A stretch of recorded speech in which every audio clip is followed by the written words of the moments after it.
Is this the last episode before the Cup? Dang it! Hi, Steve Dangle here, and welcome to another edition of Steve's Dangits, where we look at the...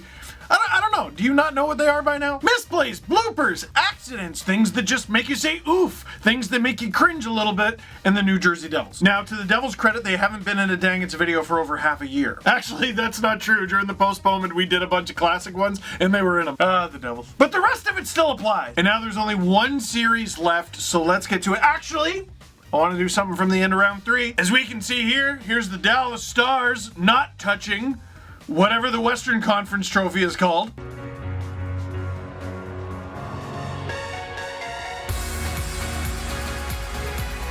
Yeah, see, it's tradition to not touch the whatever the Western Conference trophy is called. Oh, shut up. No one plays to win their conference. Daydreaming in the driveway, taking shots. Oh, and they won the East. That's disrespectful, Steve. It is a big deal. Yeah, how much conference championship merch you got? We look at what the Tampa Bay Lightning did, and are they out of their minds? Look at them. They're touching it. What are you doing touching it? That means you're going to lose. Except it doesn't, because that tradition was ruined years ago by a bunch of people. People, they put their fingers all over those trophies, whatever they're called, in the East and in the West, and then they win the Stanley Cup. Shut up. Stop being babies. The best team wins. So if you still believe in that nonsense, whoa, my voice, that's dang it.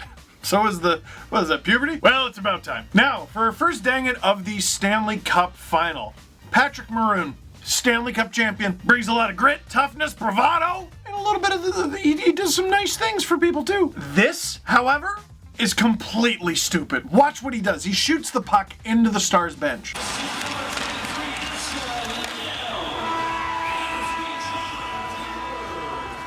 Lindell and Klingberg, the defensive pair, will get the assists on the Kiviranta goal at 19:32 of period number 2, and a distinct advantage for Dallas now. For much of that period, they controlled the play. They had the only 2 power plays.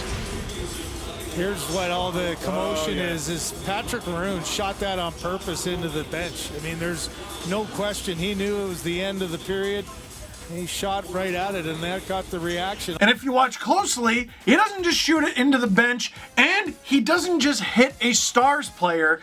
I think he hit his target. He hits Joel Kiviranta right in the face, right in the chops. He took it like a champ, though. Now, here's why I think that was absolutely on purpose, and that was the target.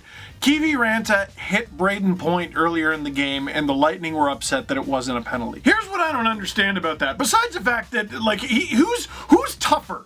Out of all the players still left in the Stanley Cup final, if they had like a Mortal Kombat style tournament, Patrick Maroon might win it. I don't know why that was the first comparable I went to, but we're all dealing with quarantine in different ways. So Patrick Maroon is tough. He can stick up for himself. He can stick up for his teammates. He does not need to do this clownishness. And when the brouhaha kicks off at the end of the period, he's letting his teammates fight it out. He's just skating it off. Don't worry about it there, boys. Listen, Patrick Maroon's a winner. He won the Stanley Cup last year. Goes to a different team, and he's 2 wins shy of winning it right now at the time I'm shooting this.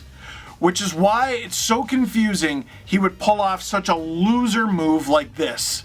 That's a dang it. Now, the Dallas Stars did end up winning Game 1, and they look great in Game 1, but there was one goal that went in that if you're Anton Khudobin, you're like, what am I supposed to do? Everyone follow the bouncing puck. Lightning get the puck. From the line, Coleman fires a shot. The rebound in the net.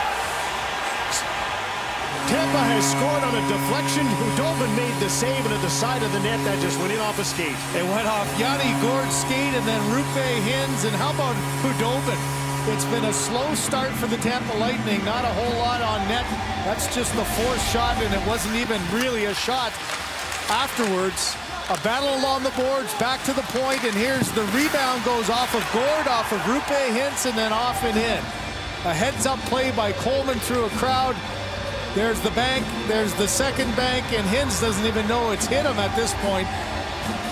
go to the net, good things happen. There's a great example. No kicking motion on that one for Yanni Gourde. I know lots of Russian swears, and if you had a hot mic down there, you might have picked some up. Brayden Point gets the goal, but can you even call it that? Let's count. There's the shot. There's a bounce, there's a bounce. There's probably about 46 other bounces that our eyes didn't even pick up. It's the Stanley Cup Final. The Tampa Bay Lightning worked so hard to get here. The Dallas Stars worked so hard to get here. And they're doing their best, and they're winning this game. And that's what beats you? No, it's not a blooper, but it's one of those things that make you say, dang it. Now, we fast forward to game 2. The Tampa Bay Lightning are up 3-1, and then the physical factor comes in. And the Stars break out again. Oh, big hit there. And there's a great save by Vasilevsky after the hit on Como, who's still down on the ice and trying to get up. Tampa gets a hold of the puck, and here's Patrick Maroon. He's got a breakaway. He's stuck. And the rebound is right there. Maroon looking for it. Verhaeghe had a chance on the rebound, and what a turn of events here. There was a ton of things going on there, and Como's going to the dressing room. And Jim Maroon's getting a penalty here for running into Hudobin. You get a breakaway, you almost score, and then you run into the goalie. Como, though, hit really hard. How about this pass up? A little chip there. The puck doesn't get there. Is there? No, it wasn't head, the main contact. It was shoulder, but the head ended up going down for Como as he got hit hard on that. That was a tough reaction. In all alone is Pavelski. He's trying to go up top, and Vasilevsky gets not one but two on that one. And now you got a wrestling match happening again on the ice. At the aftermath of that. They didn't like the hit. They're going after each other, and so much happening. Perry on the ground in the middle of it. I thought that when Como was stretched out and prone on the ice and Pavelski got the puck, they'd stop the play for Como, but they didn't, and then there's a breakaway the other way. Mac truck. Ryan McDonough blows up Blake Como, and like, the guy doesn't even have the puck. Sure, he was going for the puck. He meant to have the puck, but come on. And then the whole rest of the play just falls into complete disarray. It's a Dallas Stars breakaway. The Tampa Bay Lightning go the other way, and they get a chance. And then there's a scrap sort of scrum. And in the middle of it all, can I highlight Corey Perry, man? This guy. Now, I saw people talking about Corey Perry lifting the stick into Paquette's neck. If you watch it closely, like, people were talking like he's grabbing it from both ends and he's just reefing on it. You don't need to make anything up for this to still be gross. No, Perry did not try to guillotine him with the sword. He tried to do it with his arm. Look at this. Perry's got Paquette in a locked-in headlock, and when Paquette retaliates, he's not even looking at him. He's still campaigning to the ref. That's what's kind of scary about a player like Corey Perry, man. Like, at least Paquette was mad, right? He showed anger. Whereas Corey Perry will strangle you with the same face he uses to cut the lawn. And it's all a distraction because there's a few things in there that we could call a dang it, but we lost sight of Blake Como. Oh, that poor guy. That's a dang it for sure. Now we move on to game 2. But before we talk about that, a lot of people have been asking me who my Conn Smythe winners would be. So far, for Tampa, I would pick Victor Hedman. And for the Dallas Stars, I would pick Miro Heiskanen. No!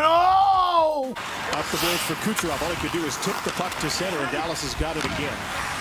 Miro Heiskanen turns, gave the puck away as he went down. Kucherov's in alone, and he scores!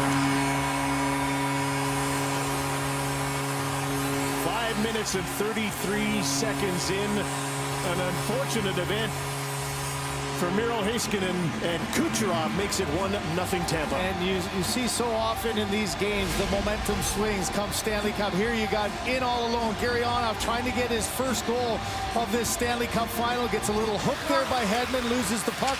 Now a no-look falling down pass is never a good thing. On a backhand at your blue line against Kucherov, it couldn't be worse. And here in alone, you've got to get that up the boards. You've got to get it away to safety. Palat forces the turnover, and calmness for Kucherov right on the doorstep. Oh, buddy. It's not even that Miro Heiskanen falls down on this play. It's that he basically gives the puck away like a perfect tape-to-tape pass in the process. And it's Nikita Kucherov for the breakaway.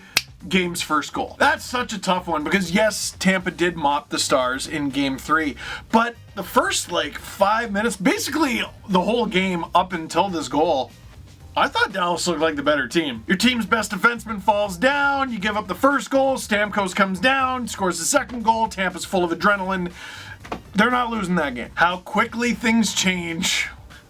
He's still amazing, but That's a dang it. And for our final dang it, you know, we were talking about how Miro Heiskanen's an amazing player. Like, check out Brayden Point. Oh! Back in from the Lightning again. This is a 3-on-1. Kucherov to point. He scores!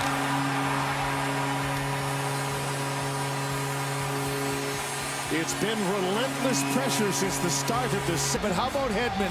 You just talked about him. He makes the turnover play, and 2 passes later, it's in the back of the net. You might be going, Steve, what's that reaction all about? Tampa just scored on the 3-on-1. What was that reaction to Brayden Point with the amazing shot? Well, no. Did you notice how he was basically flying off the bench?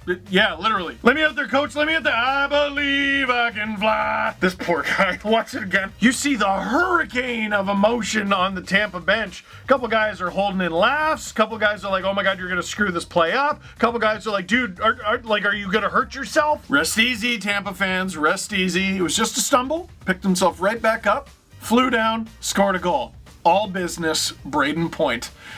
Still, though, the beginning of that play, that's a dang it. I almost said that's a hat pick. That's how nice that goal was. So, what do you think? Did we get all the dang its? Leave a comment in the comment box down below. In the meantime, that is it for this one. Thank you very much for watching. Click like if you like this video. Click subscribe if you really liked it. Tell all your friends.